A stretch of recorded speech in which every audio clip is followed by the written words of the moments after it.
Hey, how's it going? Welcome to a quick view of Wizard of Legend, a new game by Contingency 90. Contingent 99.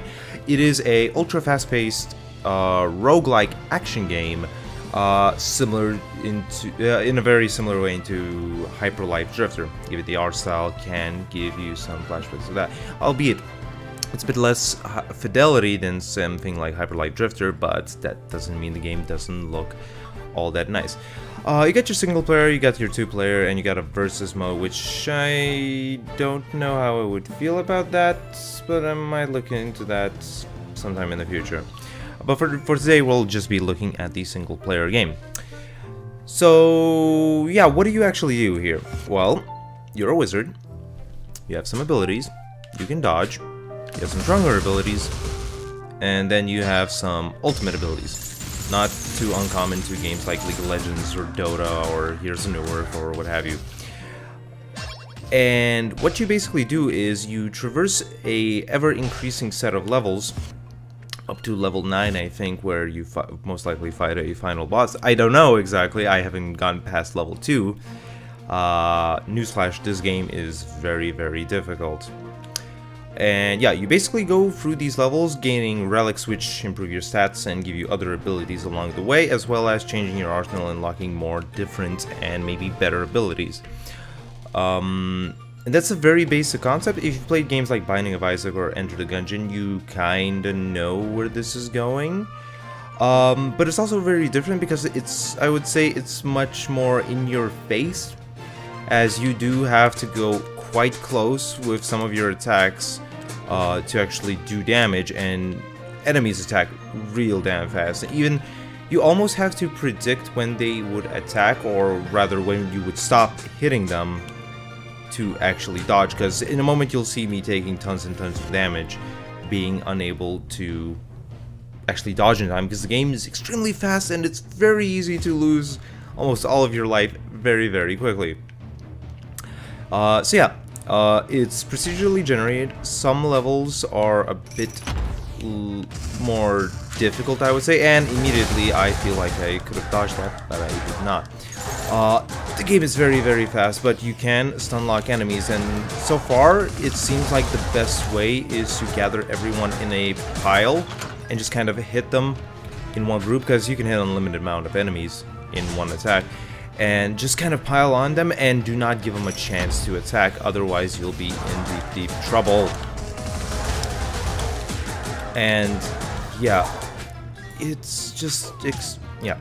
Also, there are a lot of death pits in this game, as you just noticed. You can't actually walk into them, but you can dodge into them, and that's a very unique design approach.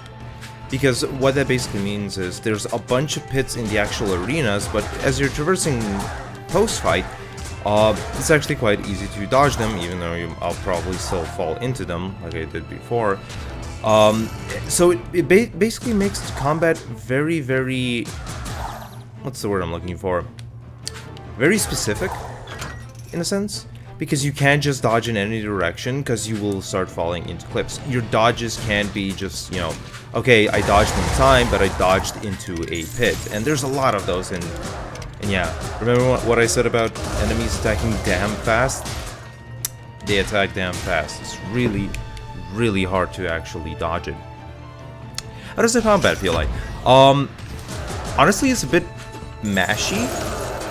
Kind of in the vein of like Gauntlet 7 Sorrows. But since you do have to dodge every like half a second and you do vary it up with other abilities, it's not as bad. But for the moment, if this was the only basic attack I had, it would get extremely repetitive, extremely fast, and I'm bad. And I'm mad at myself that I'm that. Because it is a lot of spamming. I can almost guarantee this game would break my PS4 controller, because I'm just smashing squares so often. But if there's a multitude of abilities and they're not all this spammy, I like it. I like it a lot. Because this is irritating even after an hour's worth of play. Yeah. Back to level design. I am the worst, and that's what I meant when I said, hey, you can fuck up real badly and just lose like a quarter of your HP in 2 seconds just because you weren't paying attention that well. Or yeah, this is not a like YouTuber friendly game, I must say, just because of how fast it is and how much it requires you to pay attention. Even yeah. Did I mention this game is fast? I don't think I mentioned that this game is fast, and I am gonna probably die. Oh god, I am the worst at this game. Okay, we did get some HP bars. So yeah, the levels usually... That was terrifying. The levels usually have about 4 different NPC rooms. There are shops that sell items, or relics as they're called. They can sell you spells. There's a one... How am I alive? There's a woman that can do experiments on you, which may or may not screw you over, give you some bonus, and also a negative at the same time. It's varied. There's a guy that sells super powerful relics, but they carry curses on them. Like one relic can triple your damage, but all your shop items from then on will cost double, if not triple. And here's the boss fight. I have 5 HP, and I am commentating, albeit poorly, but I am commentating, so this will be done in about 2 seconds. I can call it now. And I'm dead.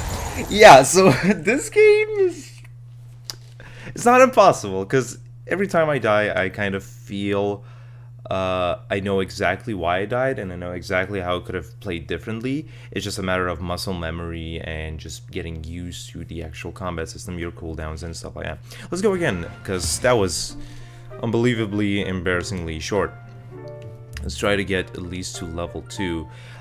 Once you come back to your hub, what you can do is you can, of course, change your cloak. You can unlock several of those in ways I don't exactly know. I think you can just pay a tailor in the dungeon itself if you find him, some amount of gold, and you can unlock them. I don't know if they carry any kind of abilities, apart from just, you know, looking cool. Personally, I prefer patience over hope. Hope is the mind killer. Patience will get you everywhere. There's also a magical talking babbling buck named Tommy, the Tome. And with him, you can change the actual arcanas that you have, your abilities that you use on a daily basis. I don't have any basic ones or dash abilities, but I do have some signature and some standard abilities. So before, I was using Eternity Chain. Here you can see I have a lightning aspect spell, which apparently does damage to people I get in contact with. Doesn't seem all that, you know, good, because I already died too fast, and I don't want to stand any closer to them than I already am. Earthen Aegis, which might be a good idea because I'm shit and take too much damage, but that seems a bit boring for a video. So let's just go for Frost Sand. That seems decent enough, and some signature abilities. You can use signature abilities just like any other time, but as you do damage more and more, if you charge up a bar, what you can do is unleash a much more powerful ultimate sort of ability, which is basically the signature spell, just like repeated 4 or 5 times, or yeah, as you can see down there, everyone has an enhanced ability. This one increases blast radius, the tracers are larger in this one, and the icicles travel further. This spell is extremely confusing. I hate it. I will not use it. Let's go for Tracer Barrage. That seems okay. You can also talk to Chesty LaRue, or Mimi, I guess it's supposed to be a mimic. And you can select your first relic as you start a run. There's a lot of them. Like, as you can see, there's 48 offensive ones, 48 defensive ones, 48 miscellaneous ones, which can range from just this, which was part of the tutorial, and I'm not sure if there's any hidden use for it. I hope there is, because that'd be awesome. There's like a sprite that can freeze enemies every once in a while. Basic Arcana 7 extra combo. I might use this. This seems great. Just for further stun lock potential. And yeah, to get more of these arcanas and relics that you can use, you have to buy them at the actual shop, which you can see over there. You spend these like gems, which you get sporadically as you just play the game. Sometimes enemies drop them, bosses drop them, etc, etc. But the actual arcanas and relics that you find in game do not get unlocked into your repertoire of further goods. As such, you do need to buy them, but it's not like you have to buy them to unlock them in the game itself. You can still find them in the dungeon even if you haven't unlocked it, you just can't start with it. Which is completely fine and really lets you do some custom playthroughs. If you got, say, a relic that does a lot, that helps you with your lightning damage, go ahead, pop some lightning spells and go to town. I'm guessing there's a whole bunch of kooky little combos you can start with, and not to mention the other stuff that you can get just throughout playing the game. There's a lot of replayability here, definitely. Just from unlocking everything will take you quite a long time. For now, I'm not going to unlock anything, because I want to unlock one of these new signature spells, because the ones I have, I'm not the biggest fan, to be honest. But yeah, let's try to go again this time. Hopefully we can at least get to level 2. Did I mention this game is hard? It really is. Anywho, so yeah, what are my initial impressions? Like, do I like this game? Yeah, I kind of do. I'm not sure how adept I am at this game, because I feels like I would be banging my head against the wall for a very long time, even before I beat the first boss, because I'm just apparently bad at video games, as it seems. But I can feel myself improving over and over if I just take it a bit slower. Because, oh boy, I am sure rushing things when I'm playing this game. There we go. So that was apparently a little chest that required a couple of elements. Thankfully, I had those on hand. And it gives us 2 relics, so Blasting Stride Aura and Mystic Monopole, what have you. Anytime you can go into your menu and actually swap things around to different buttons, or actually just check what your relics are. So let's check it now. So yeah, Blasting Stride Aura. Summons a strike that slows enemies. Only one strike can be held at a time. Useful. Increase knockback when striking foes. I'm not sure if I like that, honestly. Let's see how it goes. At any time, you can actually get rid of your relics, so you're never permanently stuck there. And in fact, there are some NPCs that will buy these relics from you. So that's a good thing. Let's say you have... Oh my god, I don't like this at all. If I was going for some kind of ranged build with maybe a different basic ability, this might be okay, but for now, this is not great. I think I'm gonna drop this momentarily. Yeah, this is just nuts. It's cool, I can see it might work in some build, but it's not working in mine. So unless I find the NPC that buys crap from me, I am not keeping that. Seems like a bad idea. Ooh, this is the demon lady that does experiments on you. I'm studying the effects of long-term arcana use. Would you like to donate an arcana to research? No, actually, because I like the stuff I have and I kind of need them because I'm bad. Yeah, F it. Let's just sell one. Okay, so I got rid of Frostfan. I got a health rare card. Wait, what was that? Healthcare card. Okay. Receive a discount whenever you purchase potions from the merchant. I'll probably buy 17 because I die like an idiot. So yeah, I lost an ability, got a discount card for buying potions, which is, you know, buying health in these types of games usually means you suck, so perfect for me. Anywho, let's see if we can take as little damage as possible. So far I'm doing surprisingly okay. Maybe it's the sprites, maybe it's my luck, maybe it's just a good run. Maybe I'm the best Wizard of Legend player there ever was. I have no idea. Probably. Makes sense if I was.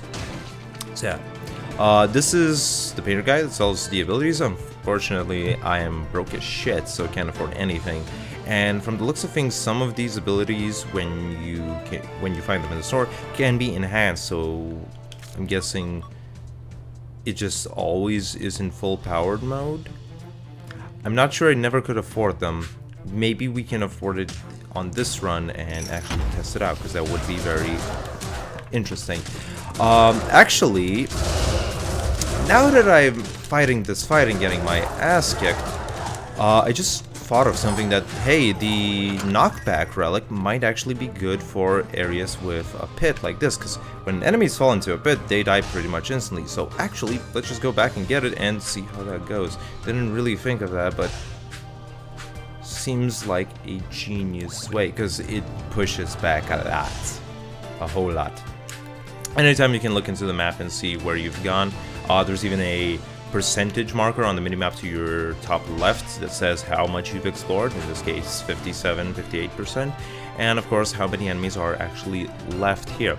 Here's the shop, can't buy nothing, broke as shit, maybe a potion, maybe not now. Let's continue.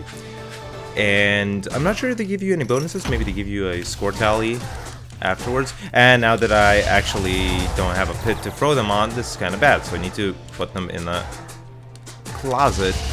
Just have my way with them. Yeah. We're actually... oh yeah, there's like half of the level that I didn't even go through, so let's just backtrack once again. And hopefully fight enemies only with pits around. From the looks of things, bosses might be a bitch for me, because I don't think I saw a boss fight with a pit yet. That might be a rarity, but I have not seen it yet, so that might cause some issues. But bosses don't get knocked back that much, so this is gonna be trouble. Yeah, so my plan is kind of working. Too bad I'm just really bad at this, and I'm dying immediately. Oh, Jesus. Yep, fell into the pit. The pit dodging is very, very precise. You pretty much have to touch the edge to actually like get across it. You can't, like, I'm standing like over here, which is pretty damn close, and I can barely make that, which is very, very weird. I'm not sure if I'm okay with that, because that just seems a bit too mean. Just a little bit. Oh, look at me complaining about how the game is hard. You know, I'm just really bad at it. Typically I can beat the first boss if it's the first enemy I find, and I find the boss immediately and find him with full HP. Then I die immediately, of course. Because everything just really hates you in this game. Yeah. I can't believe I survived that without taking damage. Yeah, never mind. That was an enhanced ability for my little signature spell. Pretty cool, huh? So our odds are not looking too great. This is making me a bit sad, to be honest. And here's the boss fight. I think we have to buy the potion. Otherwise we're gonna just die. Oh, wrong lady. It's the green one. Yes, it is. Yeah, we do have to buy the potion, because I don't know what these do, and I doubt they're gonna heal me to full HP, so let's just buy a potion. Heals us to half. Okay, let's go. Let's hopefully not die. Oh, I remember this guy. This guy is not that difficult, so we might be okay. He says as he immediately gets bodied. From the looks of things, the bosses have a little hit stun if you can get them outside their pattern when they glow yellow. Well, or rather, when they stop glowing yellow. Albeit briefly. So now, yeah. The moment he gets hit, he gets stunned. You can put a few more hits in him. Maybe a signature ability. And rinse and repeat. Quite basic. Once you get rid of all of the enemies, the bosses don't seem that bad. He says as he immediately gets hit twice. You get a chest, always has some loot, has some essence, a lot of essence actually, so it helps to at least kill the boss if you're just going on progressions and runs, and it does heal a little bit of your life. Just because I'm gonna die anyway, let's go back to the shop and buy one of these two. Euphy Shawl and Mercury Sounds. This is probably going to be movement speed because they're shoes and Mercury of all people. So let's go for the Shawl. What do we do? What do we get? Increases armor. Great. Best investment I could probably buy at the current time. Level 2. And the run's probably gonna end in about 2 minutes, knowing my skill level in this goddamn game. The game hates you. It's kind of a abusive relationship because I do like the game. I do like the game a lot. Too bad the game doesn't like me. Nearite shell. What is a nearite shell? Has a chance to slow foes. Useful. If they're slow, they can hurt me less. And we're back at the store. Can't afford nothing, so let's just keep going. No, sir, I do not want to buy your... Oh. Whoa, I have no idea what just happened, but... And this is why I don't play video games. Or is that exactly the reason why I play video games? I'm not sure. The game hates me. But for situations like that, if I'm fast enough and I'm not an idiot, we can really abuse from knockback, but it's really hard to get in close to enemies sometimes, especially if they're like summoners and have the little shits to them. But I guess I shouldn't be trying to diarrhea mouth, lovely. I think I should just be using more ranged attacks, then I can actually do something and, you know, hide behind cover and such. That seems like it is a good idea. Until I die. I'm probably gonna die like any second now. Yep. And that's game. 10 minutes in, I died 3 times. This game is a whole bunch of disappointment in regards to my skill level. Really feels like I need to grind this game to get really good at it, which is a very, very satisfying thing because a lot of games just are very punishing, at least roguelikes are very punishing in the sense that they're very unfair, and just because you don't know what's gonna happen, that's why you die most of the time. Taking a bad item that immediately fucks you over, fighting an enemy that you don't know their pattern on and can screw you over. This game has that as well, but it's a bit less even, it's a bit more even in its ups and downs. When it gets low, it gets a bit low. When it gets high, you don't get to, like, you know, you don't get an OP item from your first little relic drop or your first relic item in the shop. It gradually increases your power and gradually decreases your power if you're doing badly, which is actually very, very much okay with me in my book. So do I recommend this game for the current price point, which is about 16 euros or your regional equivalent? I would think so. I don't know how replayable it is once you beat it and just how different the different arcanas and relics are, albeit there's a lot of them from the looks of it, but I really wonder just how deep and complicated can it be. Can it be like Isaac, where you can start run as just, you know, shooting your simple tears and then becoming a monstrosity of destruction, combining 7 different effects you didn't know could combine into various wacky ways? Or it's just like, I do 66% more damage now, because I'm an arch wizard, you know, that kind of D&D style math wizardry.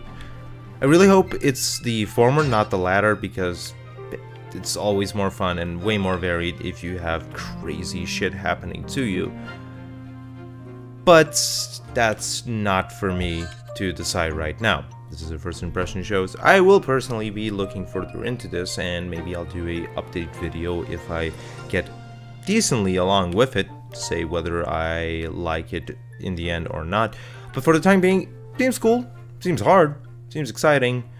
It's just really a matter of how varied can it get, just like most roguelikes.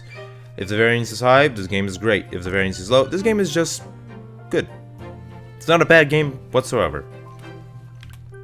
If you liked the video, please like that, press that like button, and if you want to see more content like this, like more quick views, do press the subscribe button down there, and of course, I'll see you guys next time.